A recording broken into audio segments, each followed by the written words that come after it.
Bike taxi ಪ್ರೇಯರ್ಗೆ good news. ಬೆಂಗಳೂರಿನಲ್ಲಿ ಮತ್ತೆ ರಸ್ತೆಗಿಳಿಯುತ್ತಾ ಬೈಕ್ ಟ್ಯಾಕ್ಸಿ. ಓಲಾ ಊಬರ್ ಇನ್ಮುಂದೆ ದುಬಾರಿ. ರಾಜ್ಯದಲ್ಲಿ ನಿಷೇಧ ಹೇರಲಾಗಿರುವ ಬೈಕ್ ಟ್ಯಾಕ್ಸಿ ಸೇವೆಗೆ ಕೇಂದ್ರ ಸರ್ಕಾರ ಅನುಮತಿ ನೀಡಿರುವುದು ಕುತೂಹಲ ಕೆರಳಿಸಿದೆ. ಬೈಕ್ ಟ್ಯಾಕ್ಸಿ ಸೇವೆಗೆ ಅನುಮತಿ ನೀಡಿರುವ ಕೇಂದ್ರ ಸರ್ಕಾರ ಮಾರ್ಗಸೂಚಿಯನ್ನು ಬಿಡುಗಡೆ ಮಾಡಿದೆ. ಖಾಸಗಿ ಬೈಕ್ಗಳನ್ನು ಬಳಸಿಕೊಂಡು ಅಗ್ರಿಗೇಟರ್ ಸೇವೆಗಳನ್ನು ಒದಗಿಸಲು ಅನುಮತಿ ನೀಡಿರುವ ಕೇಂದ್ರ ಸರ್ಕಾರ ಪೀಕ್ ಅವರ್ನಲ್ಲಿ ದುಪ್ಪಟ್ಟು ಚಾರ್ಜ್ ವಸೂಲಿಗೆ ಅನುವು ಮಾಡಿಕೊಟ್ಟು ಸಾರ್ವಜನಿಕರಿಗೆ ಶಾಕ್ ನೀಡಿದೆ. ದೇಶದಲ್ಲಿ ಒಂದಿಲ್ಲ ಒಂದು ಸೇವೆಗಳ ಬೆಲೆ ಏರಿಕೆ ಆಗುತ್ತಲೇ ಇದೆ. ಈ ರೀತಿ ಇರುವಾಗಲೇ ಇದೀಗ ಕೇಂದ್ರ ಸರ್ಕಾರವು ಮತ್ತೊಂದು ಶಾಕ್ ನೀಡಿದೆ. ಕೇಂದ್ರ ಸರ್ಕಾರದ ಈ ನಿರ್ಧಾರ ದೇಶಾದ್ಯಂತ ರ್ಯಾಪಿಡೋ, ಓಲಾ ಹಾಗೂ ಊಬರ್ನಂತ ಕ್ಯಾಬ್ ಸೇವೆಗಳು ದುಬಾರಿ ಆಗಲಿವೆ. ಪೀಕ್ ಅವರ್ನಲ್ಲಿ ಇನ್ಮುಂದೆ ದುಪ್ಪಟ್ಟು ಚಾರ್ಜ್ ಆಗಲಿದೆ. ಅಲ್ಲದೆ ಬೈಕ್ ಟ್ಯಾಕ್ಸಿ ಸೇವೆಗೂ ಕೇಂದ್ರ ಸರ್ಕಾರ ಅನುಮತಿ ನೀಡಿದೆ. ಓಲಾ ಹಾಗೂ ಊಬರ್ ಸೇವೆಗಳ ಪ್ರಯಾಣ ಬೆಲೆ ಎಷ್ಟು ಹೆಚ್ಚಳವಾಗಲಿವೆ ಎನ್ನುವ ವಿವರ ಇಲ್ಲಿದೆ. ಬೆಂಗಳೂರಿನಲ್ಲಿ ಸಂಚಾರ ಸೇವೆ ಈಗಾಗಲೇ ದುಬಾರಿ. ಸಾರ್ವಜನಿಕ ಸೇವೆಗಳಾದ ಮೆಟ್ರೋ ಹಾಗೂ ಬಸ್ ಪ್ರಯಾಣ ದರ ಹೆಚ್ಚಳವಾಗಿದೆ. ಇದರಿಂದ ಸಹಜವಾಗಿ ಬೆಂಗಳೂರಿನ ಟ್ರಾಫಿಕ್ ಸಮಸ್ಯೆ ವಿಪರೀತ. ಸಾಮಾನ್ಯವಾಗಿ ಪೀಕ್ ಅವರ್ಗಳಲ್ಲಿ ಮಾತ್ರ ಬೆಂಗಳೂರಿನಲ್ಲಿ ಟ್ರಾಫಿಕ್ ಜಾಮ್ ಸಮಸ್ಯೆ ಆಗುತ್ತಿತ್ತು. ಇದೀಗ ಮಧ್ಯಾಹ್ನದ ಸಮಯದಲ್ಲೂ ಕೆಲವು ಪ್ರಮುಖ ಪ್ರದೇಶಗಳಲ್ಲಿ ಟ್ರಾಫಿಕ್ ಸಮಸ್ಯೆ ಇರುತ್ತೆ. ಒಂದು ಕಡೆ ಟ್ರಾಫಿಕ್ ಸಮಸ್ಯೆ ಎಂದರೆ ಮತ್ತೊಂದು ಕಡೆ ಪ್ರಯಾಣಕ್ಕೆ ಹೆಚ್ಚು ದುಡ್ಡು ಖರ್ಚಾಗುತ್ತಿರುವುದು ಜನರಿಗೆ ಸಂಕಷ್ಟ ತಂದಿದೆ. ಇದೀಗ ಕೇಂದ್ರ ಸರ್ಕಾರವು ದೇಶದಲ್ಲಿ ಬೈಕ್ ಟ್ಯಾಕ್ಸಿಗೆ ಅವಕಾಶ ನೀಡಿದೆ.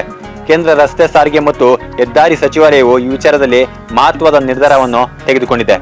ಬೈಕ್ ಟ್ಯಾಕ್ಸಿ, ಕ್ಯಾಬ್, ಅಗ್ರಿಗೇಟರ್ ಸೇವೆಗಳಲ್ಲಿ ಕೆಲವೊಂದು ನಿರ್ದಿಷ್ಟ ಬದಲಾವಣೆಗಳನ್ನು ಮಾಡಿದೆ.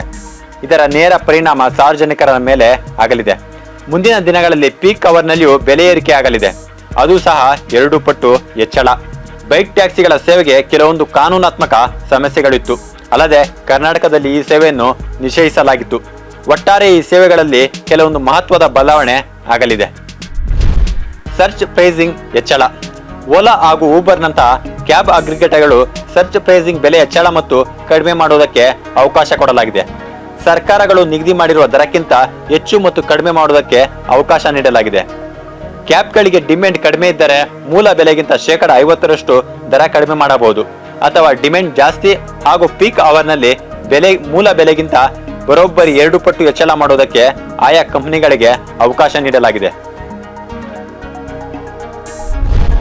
ಓಲಾ ಮತ್ತು ಊಬರ್ ಇನ್ಮುಂದೆ ದುಬಾರಿ.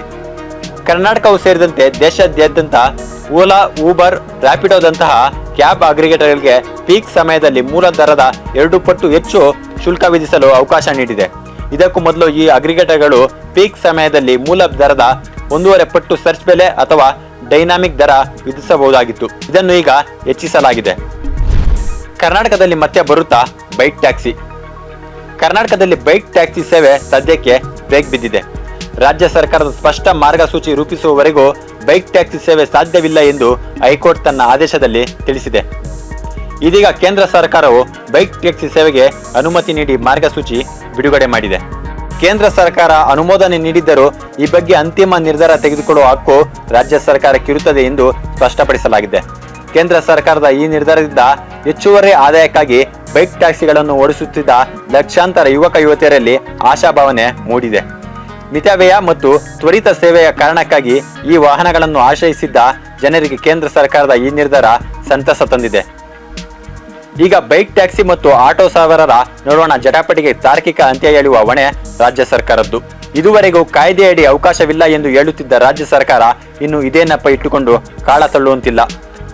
ಬೈಕ್ ಟ್ಯಾಕ್ಸಿ ಸ್ಥಗಿತಗೊಂಡ ಬಳಿಕ ಬಹುತೇಕ ಕಡೆಗಳಲ್ಲಿ ಆಟೋ ಕನಿಷ್ಠ ಬಾಡಿಗೆ ದರ 50 ರುಗೆ ಏರಿದೆ. ಮಹಾರಾಷ್ಟ್ರ, ತೆಲಂಗಾಣ, ಉತ್ತರ ಪ್ರದೇಶ, ರಾಜಸ್ಥಾನ್, ಗೋವಾ ಸೇರಿದಂತೆ ಸುಮಾರು 8 ರಾಜ್ಯಗಳು ಈಗಾಗಲೇ ಬೈಕ್ ಟ್ಯಾಕ್ಸಿಗಳಿಗೆ ಅನುಮತಿ ನೀಡಿವೆ. ಬೆಂಗಳೂರು ಮತ್ತು ಇತರೆ ಮಹಾನಗರಗಳ ಜನತೆಗೆ ಅನುಕೂಲವಾಗಿದ್ದ ಬೈಕ್ ಟ್ಯಾಕ್ಸಿ ಸೇವೆಯನ್ನು ಸೂಕ್ತ ಕಾನೂನು ಚೌಕಟ್ಟಿನಡಿ ಮುಂದುವರಿಸಲು ರಾಜ್ಯ ಸರ್ಕಾರ ಅವಕಾಶ ಮಾಡಿಕೊಡಬೇಕೆಂದು ಸಾರ್ವಜನಿಕರ ಒತ್ತಾಯವಾಗಿದೆ. ಇದೇ ವೇಳೆ ಪ್ರಯಾಣಿಕರ ಮತ್ತು ಸವಾರರ ಸುರಕ್ಷತೆ ಮತ್ತು ವಿಮಾ ಪರಿಹಾರಕ್ಕೂ ಆದ್ಯತೆ ನೀಡಬೇಕು. ರಿಕ್ಷಾ ಚಾಲಕರ ಜೊತೆಗಿನ ಸಂಘರ್ಷ ಕಡಿವಾಣ ಹಾಕಬೇಕು. ಈ ಬಗ್ಗೆ ರಾಜ್ಯ ಸರ್ಕಾರ ಈವರೆಗೂ ಯಾವುದೇ ಪ್ರತಿಕ್ರಿಯೆ ನೀಡಿಲ್ಲ. ಅಗ್ರಿಗೇಟರ್ ಸಂಸ್ಥೆಗಳು ಮುಂದೆ ಏನು ಮಾಡುತ್ತವೆ ಮತ್ತು ರಾಜ್ಯ ಸರ್ಕಾರದ ನಿಲುವು ಏನು ಎಂಬುದನ್ನು ಕಾದು ನೋಡಬೇಕಿದೆ.